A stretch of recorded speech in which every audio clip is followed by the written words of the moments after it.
So dear student, before starting a problem solving in the mechanics, we will discuss about the equilibrium of the forces. So first of all, what do you mean by the equilibrium? Equilibrium. So first of all, what do you mean by the equilibrium? When the body is said to be a equilibrium.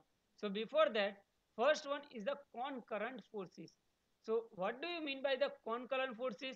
So if the line of action of the forces passing through a common point, the forces are called the concurrent forces, right? Equilibrium is only on possible in the case of the concurrent forces. So if the line of action of the forces passing through a one common point, the forces are called the concurrent forces, similar to the concurrent vectors, right? Co Co-initial vectors, same that. Same way, co-initial vectors are there. So here the force is a vector quantity and the direction of the force are different. But if the line of action of the force are passing through a common point, the forces are known as the concurrent forces. Now, if we consider the two concurrent forces, F1 and F2 are acting on a one body, right, in this direction. Now, if the vector sum of the force acting on a particle is 0, or we can say that if the resultant force acting on the particle or a body is 0, then the body is said to be a equilibrium. So here for the equilibrium we require two forces. Consider these two forces F1 and F2 are acting on a one body, right? And here both the forces are in a same magnitude and are opposite in the direction, right? So for the equilibrium, two forces F1 and F2 act on a particle. Equilibrium requires F1 is equal to minus F2. So dear student, here you need to represent in the form of the vector. Vector F1 is equal to minus vector F2, right? So here we can say that the two forces having the same magnitude but opposite in the direction, so that the particle is said to be a equilibrium, right? So for the forces, not a two force, any number of the forces, if the resultant force vector sum of all the forces are 0, then the body is said to be a equilibrium, right? So for the three forces, so equilibrium under the three concurrent forces F1, F2 and F3. So suppose we consider the three concurrent forces acting on the particle at this point, right? Look at this point. The force F1 is applied on this in this direction, force F2 is applied in this direction, and force F3 is applied in this direction. So for this equilibrium of this particle, we need the vector sum of all the three forces is 0, right? So we can write like this: vector F1 plus vector F2 plus vector F3 is equal to 0. But here we need a vector sum of all the forces, right? So in the other word, if we consider that the resultant force acting on the particle is 0, the particle is said to be a equilibrium, right? Or we can say that if the resultant force acting on the body is 0, the body is said to be a translational equilibrium, or we can say that the linear equilibrium. So in the other word, if you consider this, force F1 is in this direction, force F2 is in this direction, and the resultant of two forces F1 and F2 is obtained by the law of parallelogram, and it is in this direction. So here this law of parallelogram, by the law of parallelogram, we can obtain the resultant force of the F1 and F2, and the third force F3 is exactly same, equal and opposite to the resultant of the F1 and F2. We can say that all the three forces are, the resultant of all the three forces is 0, and the particle is said to be a equilibrium. So if the resultant of the two forces F1 and F2 obtained by the parallelogram law of forces must be equal and opposite to the third force F3 for the equilibrium, right? So for the equilibrium, here F1 and F2 are the two forces, and the resultant of this F1 and F2 are in this direction. So the third force F3 is equal and opposite to the resultant of these two forces. So if we consider the vector sum of all the three forces, F1 plus F2 plus F3 is equal to 0. So for the vector sum of all the three forces, the component of the forces in the x direction also 0, component of the forces in the y direction also 0, and component of the forces in the z direction also 0. So for that, we can write like this: sigma Fs is equal to 0, sigma Fy is equal to 0, and sigma Fz is equal to 0. Or combinedly, we can say that the sigma F, all the forces, vector sum of all the forces is 0. So we can write like this: F1x plus F2x plus F3x. So x component of all the forces is 0. Y component of all the forces is 0. And Z component of the all the forces is 0. Right? So for the equilibrium, we need a sigma F is equal to 0. And which is only possible only and only if the resultant of two force F1 and F2 is, say, the force F3 is equal and opposite to the resultant of these two forces F1 and F2, right? So dear student, now we will discuss about the how we can solve the different problems in the mechanics with the help of the equilibrium of the forces, right? Previously, earlier we discussed about the equilibrium of the forces. What do you mean by the equilibrium of the forces?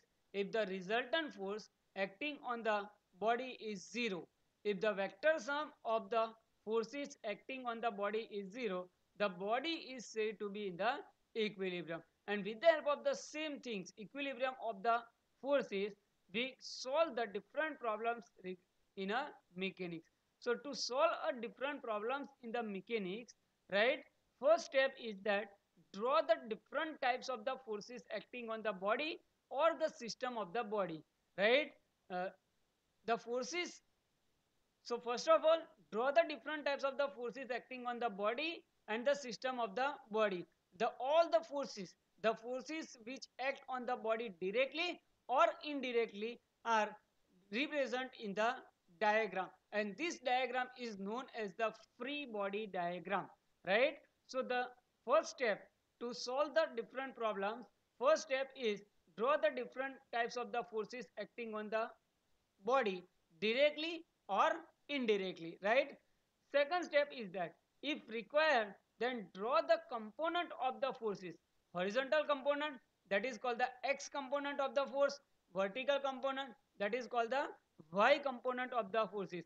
So by represent the different types of the forces and the component of the forces, we can get a diagram of the different diagram of the body, and this diagram is known as the free body diagram.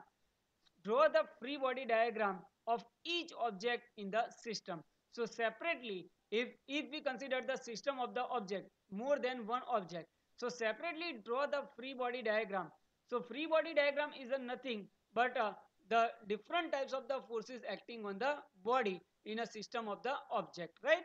So after that, after drawing a free body diagram of the object, right, compare the equilibrium of the body. So in the equilibrium, compare the force or the component of the forces. So if we require the component of the forces, we can compare the component of the forces. If the component of the forces is not required, we compare directly the force acting on the body, right? So for in the equilibrium, we can write sigma F is equal to 0, right? Here F is the vector sum quantity, so we can write here the sigma F vector is equal to 0. So we can say that here the sigma vector F is equal to 0. That means the vector sum of all the forces is 0. But if the component of the forces are required, we take the x component. So if the sigma F is equal to 0, the body is in a equilibrium in x direction, right? And the y component of the forces is 0. Sigma y is equal to 0. So we can say that the body is equilibrium in the y direction. So by comparing the component of the forces, we can get the two equations, and by solving these two equations, we get the problems regarding the mechanics. Now if the component of the forces is not 0, one component of the forces is not 0, then what happens? Then we can say that the body is not in a equilibrium. So if here the sigma fx is not equal to 0, the body will move in the direction of the x-axis, right? And if the sigma y is equal to not 0, then the body is moved in the direction of the y-axis, right? So this way we can compare the different types of the forces by solving these forces. By solving this equation we get the different problems in the, we can solve the different problems in the mechanics, right? So dear student, to solve the problems in a mechanics with the help of the free body diagram, we must need to follow these four steps. Now we will solve the one problem of the mechanics, the motion of the vehicle in a leveled circular road, right? So before that, what type of the force is acting on the circular motion? So when the object of a mass m is moving in a circular path of a radius r, what type of the force is acting on the object? Suppose this object is tied with the string, right?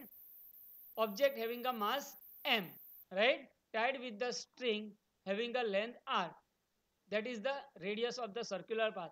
So the first force, by default force is acting on the object, there is a weight force. So weight force is always in the downward direction, and if this object is tied with the string, the tension force is produced in the string, right? So two type of the forces, understand? Now for the circular motion, right, if the object is moving in a circular motion, the acceleration produced on the object, and the acceleration is towards the center of the circular motion. We know that the uniform circular motion, and this acceleration is called the centripetal acceleration, and this acceleration is in the direction of the center, right? But due to this acceleration, the centripetal force is acting towards the center of the circular path. So here the centripetal force is towards the center of the circular path, but we experience the centrifugal force, right? Centrifugal force is away from the center of the circular path. So here Fc is a centripetal force and centrifugal force, right? Centripetal force is towards the center and centrifugal force is away from the center, and due to this centrifugal force we experience the force away from the circular path, right? So if we are moving in a circular path, right, the centrifugal force is acting on the object, and due to this centrifugal force the we experience the force which is away from the circular path, right? So to understand the motion of the vehicle in the leveled circular road, we need to understand this centrifugal force. Here the centrifugal force is provided by the tension force, right? If the tension force produced in the string is T, and centrifugal force is a Fc is equal to mv square by r. So the centrifugal force is provided by the tension force produced in the string, right? Understand? Now, how we can understand what will be the motion of the vehicle in the level circular road?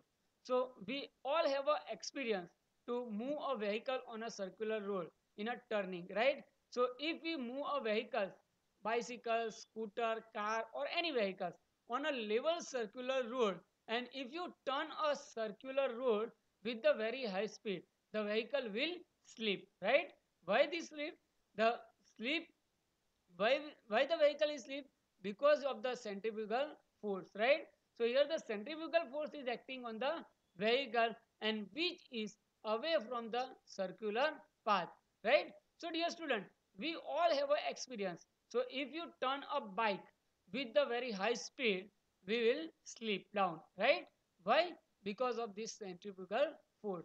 So for that, if we consider a car is moving on a leveled circular road of a radius capital R, right? So here we consider the some portion of the circular road, level circular road. So you can draw the whole the circular path of the car, right? You can draw the whole circular path of the car, but it is not important to draw whole the circular path. So here consider a car is moving with the speed v on a level circular road of a radius r. So what is the maximum speed, maximum safe speed of the car without slip, right? So if the speed of the car is more compared to the friction force acting on the road and the vehicle's tires of the car, the centrifugal force is more compared to the friction force, the car will slip down. Or if we consider the bike, the vehicle will slip down. So for the safe motion of the vehicle on a circular road, we need to derive the maximum speed of the car, because the here the centrifugal force is depends on the only on the speed of the car. What is the formula of the centrifugal force? Centrifugal force Fc is equal to mv square by r. M is the mass of the vehicle, that is the constant. R, radius of the circular path, that also constant. So here the centrifugal force is depends only on the speed of the car, and we need to derive the equation of the maximum safe speed of the vehicle in a leveled circular road. So for that, consider a vehicle moving in a circular road having a radius r. So to solve this problem, to solve this maximum safe speed on a level circular road, we need to follow the steps of the problem solving. Different types of the forces acting on the vehicle, or we can say that the different types of the forces acting on the car, right? So how many types of the forces acting on the car? So if we consider the car having a mass m, the weight force is always in the downward direction, right? So first force, that is the weight of the vehicle, weight force mg, and it is in the downward direction, right? So here you may write the direction of the force also, right? Mg, it is in the downward direction. Second, the normal force acting on the car, normal reaction force, it is a perpendicular to the surface and it is in the upward direction, right? Third, the frictional force acting on the surface, road and the tires of the car, right? What is the friction force? Formula of the friction force, Fs is equal to F. Friction force F is proportional to the N, or F is equal to mu s into N. N is equal to mg. We get the frictional force F is equal to mu s mg. And fourth and important force is the centripetal force Fc. Centripetal force Fc is equal to mv square by r, and this centripetal force is, here the centripetal force is provided by the friction force F. If the friction force F is less than the centripetal force, right? Centrifugal force is greater than the friction force, the car will move away from the circular path. And if the friction force is greater than the centrifugal force, the car is safely move on a circular path, right? So dear student, the centripetal force required for the circular motion is along the surface of the road and is provided by the component of the contact force between the road and the car tires along the surface, that is the friction force. So here the centripetal force is away from the circular path, and this centrifugal force is provided by the component of the contact force between the road and the car tires, that is called the friction force. Now for the safe motion of the car in the leveled circular road, the friction force is always greater than or equal to the centripetal force. So here for the safe motion of the vehicle on a leveled circular road, the friction force is always greater than or equal to the centripetal force. If the friction force is less than the centrifugal force, the vehicles will move away from the circular path. So we need a condition Fs maximum, that is the maximum friction force, Fs maximum is greater than or equal to the centripetal force, right?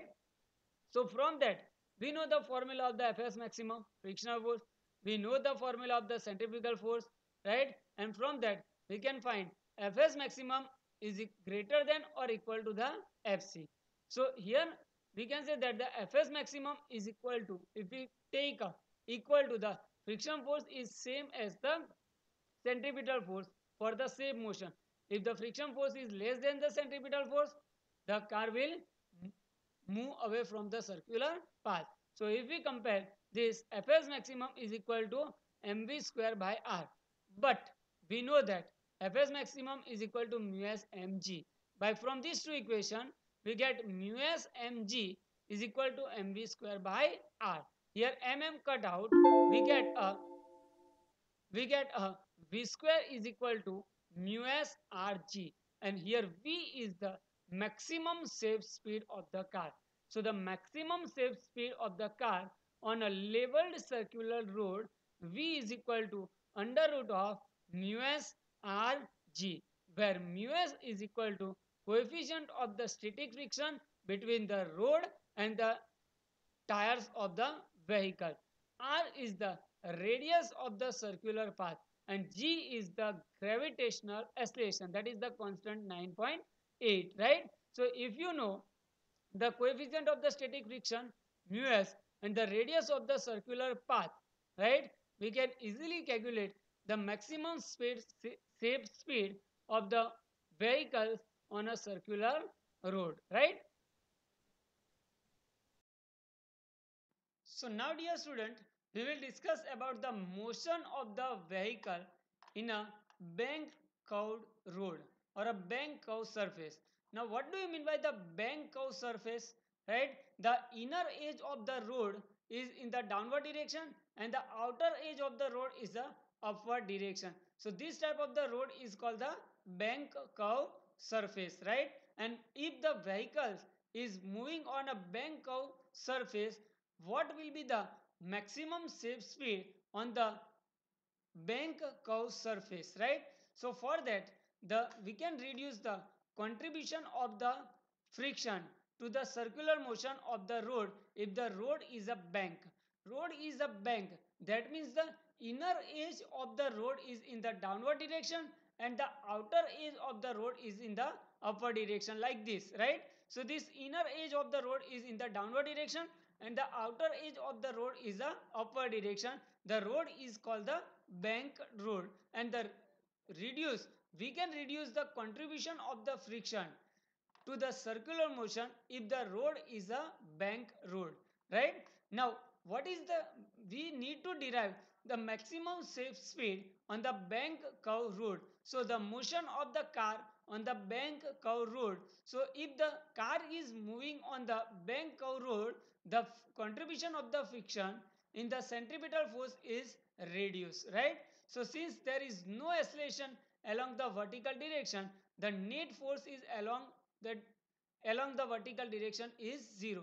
So to understand this, we need to represent the different types of the forces acting on the car. So for example, if you consider the forces acting on the car, first one is the weight force. The weight force is always in the downward direction. So dear student, in represent the different type of the forces acting on the car. So first one is the weight force, and weight force is in the downward direction mg, right? Second force is the normal reaction force. Normal reaction force is always normal to the surface. So if you considering a bank of surface this, right, the normal reaction force is in this direction. So represent the normal reaction force, right? Now centripetal force, it is in the centrifugal force is in the this direction, and friction force between the tires of the car and the surface of the road is in this direction. Now consider the component of the force, right? So consider the component of the normal force. N cos theta is in the upward direction and n sin theta is in the horizontal direction, right? So horizontal component we consider the n cos theta and n sin theta. Similarly, component of the force, friction force F is a F sin theta is in the vertical direction and F cos theta is in the horizontal direction. So draw this all the component in the free body diagram.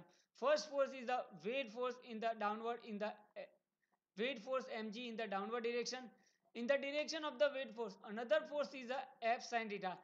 Sin theta, vertical component of the friction force, F sin theta is in the same direction of the weight force. Normal force is in this direction.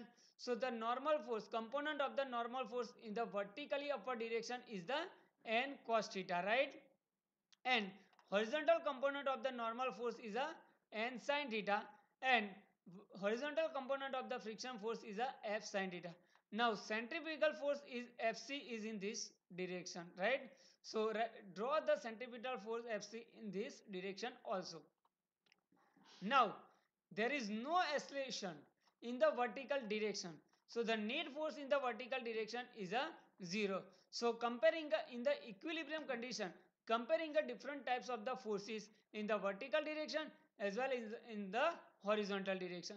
So in the vertical direction there are two forces. Oh sorry, there are three forces. N cos theta is in the upward direction and F sin theta and mg, that is in the downward direction, right? So here we can write like this: n cos theta in the equilibrium, n cos theta is equal to mg plus mf sin theta, right? We get the first equation. Comparing a equilibrium condition in the vertical direction, we get the first equation: n cos theta is equal to mg plus f sin theta. Understand, dear student?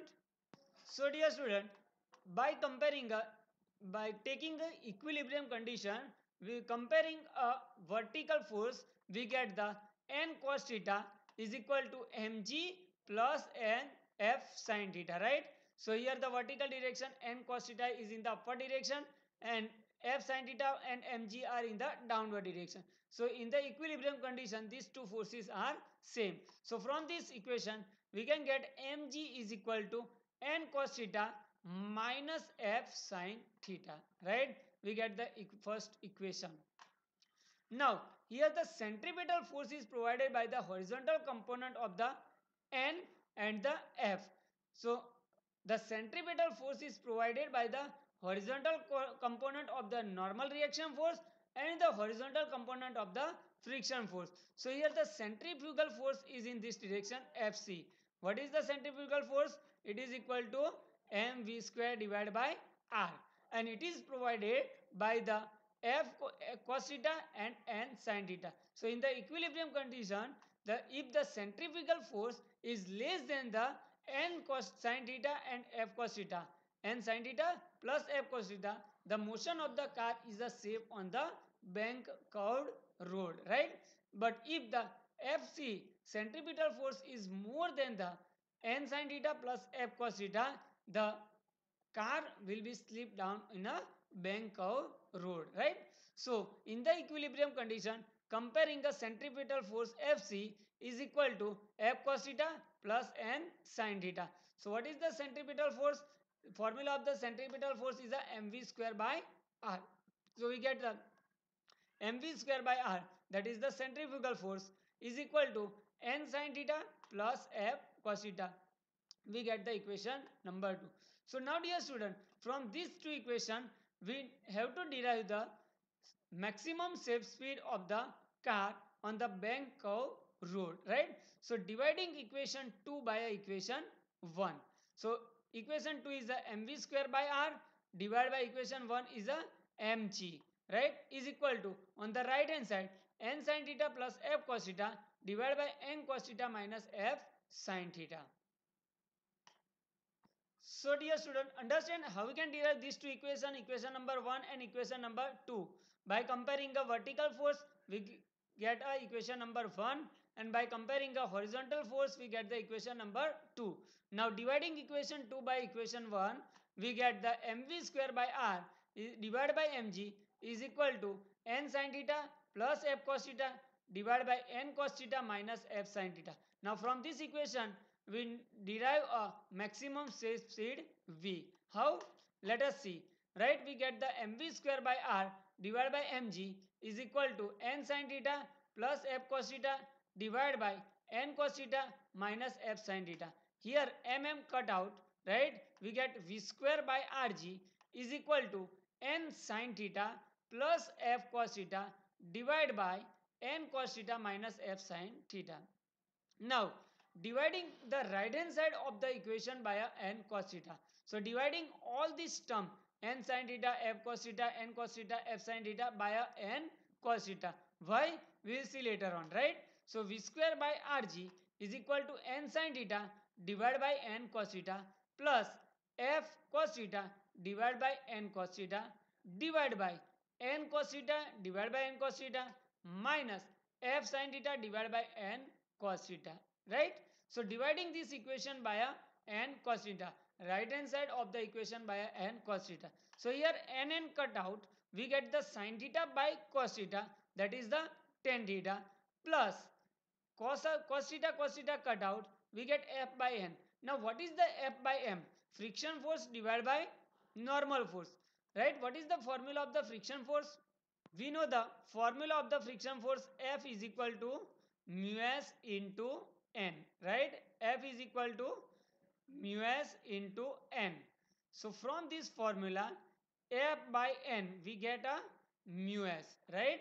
So here friction force divided by normal reaction force, we get the coefficient of the static friction mu s. So here cos theta cut out, right? Here n cut out, we get a sin theta by cos theta, we get a tan theta, right? Cos theta cut out, F by N. So what is the F by F? It is the coefficient of the static friction mu s. So we put a mu s. Similarly, here n cos theta cut out, we get a 1 minus F by N, that is the mu s sin theta by cos theta, we get a tan theta. So here we get V square by Rg is equal to tan theta plus mu s divided by 1 minus mu s tan theta. So from this equation, for the safe motion of the vehicle on the bank curve road, V is equal to, we take a Rg on this direction, Rg into mu s plus tan theta divided by 1 minus mu s tan theta, and maximum safe speed of the car on the bank curve road, V maximum is equal to under root of Rg into mu s plus tan theta divided by 1 minus mu s tan theta. Here R is the radius of the circular path, G is the gravitational acceleration, mu s is the coefficient of the static friction between the tire of the car and the road, and theta is the angle of the bank curve surface of the road. So this formula we need to derive. This question is important for the examination also, right? So dear student, understand how we can derive the maximum safe speed or formula of the maximum safe speed of the car on the bank curve road. The maximum safe speed of the car on the bank curve road, V is equal to under root of Rg into mu s plus tan theta divided by 1 minus mu s tan theta. Now if we consider the frictionless surface, if the coefficient of the static friction is, so if we consider the coefficient of the static friction mu s is equal to 0, the maximum safe speed is called the optimum speed. If we take in this previous formula, if we take mu s equal to 0, we get the Rg tan theta divided by 1, right?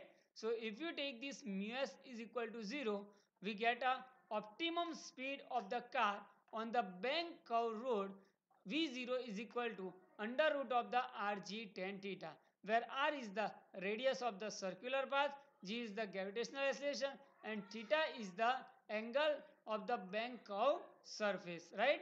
So examples of to calculate the maximum safe speed of the car on the bank curve road and optimum speed of the car on the bank road, we will see in the next session, right?